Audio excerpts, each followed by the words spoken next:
माँ का त्याग, एक रोटी। बात उस समय की है जब स्वामी विवेकानंद की प्रसिद्धि उनके ज्ञान और अच्छे आचरण की वजह से पूरे विश्व में फैल चुकी थी। वह जहाँ भी जाते, लोग उनके अनुयायी बन जाते और उनकी बातों से मंत्रमुग्ध हो जाते थे। एक बार स्वामी विवेकानंद एक नगर में पहुंचे। जब वहां के लोगों को पता चला तो वो सारे लोग स्वामी जी मिलने के लिए पहुंचे। नगर के अमीर लोग एक से बढ़कर एक उपहार स्वामी जी के लिए लाए। कोई सोने की अंगूठी लाया तो कोई हीरों से जड़ा बहुमूल्य हार। स्वामी जी सबसे भेंट लेते और एक और अलग रख देते। उतने में एक बूढ़ी औरत चलती हुई स्वामी जी के पास आई और बोली, महाराज आपके आने का समाचार मिला तो मैं आपसे मिलने को व्याकुल हो गई। मैं बहुत गरीब हूँ और कर्ज में दबी हूँ, मेरे पास आपको देने के लिए कुछ उपहार तो नहीं है। मैं खाना खा रही थी तो कुछ रोटियां आपके लिए लाई हूँ, अगर आप इस गरीब की रोटियां स्वीकार करें तो मुझे बहुत खुशी होगी। आसपास खड़े लोग इस बूढ़ी औरत को घृणा की दृष्टि से देखने लगे कि ये औरत क्या बेवकूफ है जो ऐसी सूखी रोटी स्वामी जी के लिए लेकर आई है। स्वामी जी की आंखों में आंसू भर आए। उन्होंने उस महिला से रोटी ली और वहीं खाने लगे। वहां बैठे लोगों को ये बात कुछ बुरी लगी। उन्होंने पूछा, स्वामी जी, हमारे दिए हुए कीमती उपहार तो आपने अलग रख दिए और इस गंदे कपड़े पहने औरत की झूठी रोटी आप बड़े स्वाद से खा रहे हैं, ऐसा क्यों? स्वामी जी बड़ी सुंदरता से मुस्कुराते हुए उत्तर दिया कि देखिए, आप लोगों ने मुझे अपनी पूरी धन और दौलत से मात्र कुछ हिस्सा निकालकर मुझे कीमती रत्न दिए, लेकिन इस महिला के पास तो कुछ नहीं है सिवाय इस रोटी के।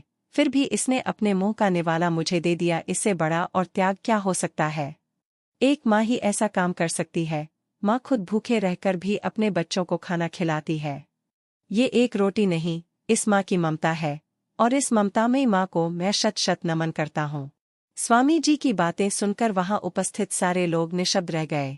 वाह, कितने उच्च विचार हैं आपके! सबके मन में स्वामी जी के लिए यही शब्द थे। मित्रों, माँ एक इंसान नहीं बल्कि भगवान का दिया हुआ वरदान है जो हम लोगों को मिला है।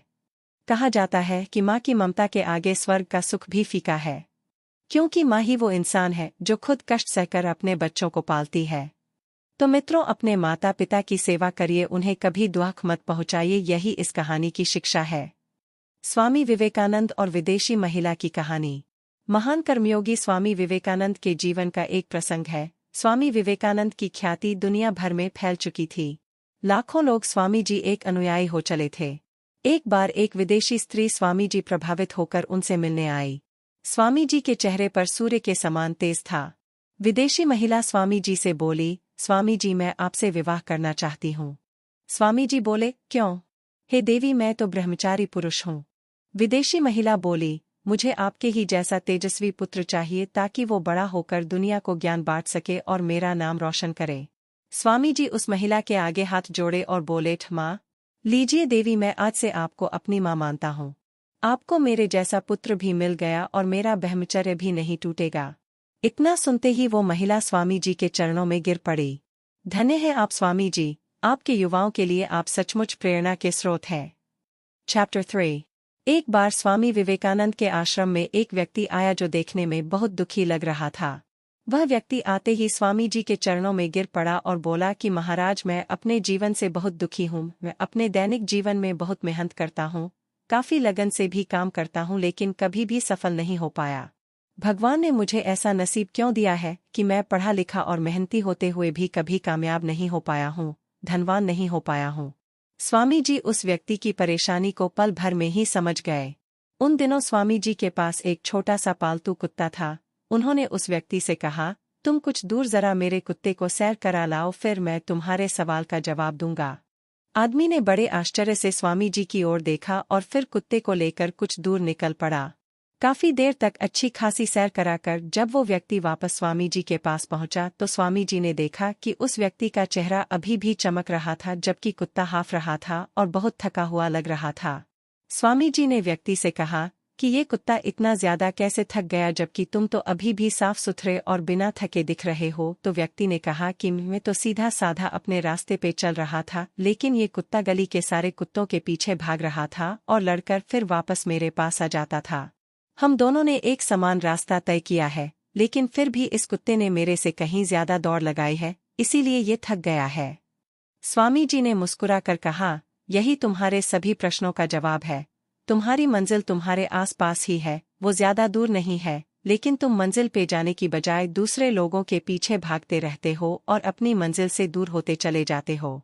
मित्रों, यही बात हमारे दैनिक जीवन पर भी लागू होती है। हम लोग हमेशा दूसरों का पीछा करते रहते हैं कि वो डॉक्टर है तो मुझे भी डॉक्टर बनना है, वो इंजीनियर है तो मुझे भी इंजीनियर बनना है, वो ज्यादा पैसे कमा रहा है तो मुझे भी कमाना है।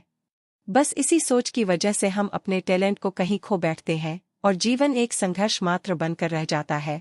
तो मित्रों, दूसरों की होड़ मत करो और अपनी मंजिल खुद बनाओ। चैप्टर 4। एक बार स्वामी जी अमेरिका में अपने अनुयायियों के साथ घूम रहे थे। वही स्वामी जी ने देखा कुछ बच्चे नदी में तैरते अंडों के छिलकों पर बंदूक से निशाना लगा रहे हैं। वो बच्चे बार बार कोशिश कर रहे थे लेकिन उनका निशाना बार बार चूक जाता था। स्वामी जी ऐसा देखकर बड़े उतावले हुए और वो बच्चों से बंदूक लेकर खुद निशाना लगाने लगे। स्वामी जी ने जैसे ही पहला निशाना लगाया वो ठीक निशाने पर लगा। अब स्वामी जी ने एक के बाद एक 12 निशाने लगाए और सारे सटीक लगे। बच्चों ने बड़ी हैरानी से स्वामी जी से पूछा कि आप तो सन्यासी हैं, आपको तो निशाना लगाना भी नहीं आता, फिर आपने कैसे सारे निशाने एकदम सही लगाए? स्वामी जी बोले, बच्चों, जब भी कोई काम करो उसे पूरे ध्यान से करो। आपका पूरा ध्यान आपके लक्ष्य पर होना चाहिए। जो काम कर रहे हो सिर्फ उसी में दिमाग लगाओ, फिर देखना तुम दुनिया का हर लक्ष्य बड़ी आसानी से प्राप्त कर लोगे। हमारे भारत में बच्चों को यही शिक्षा दी जाती है।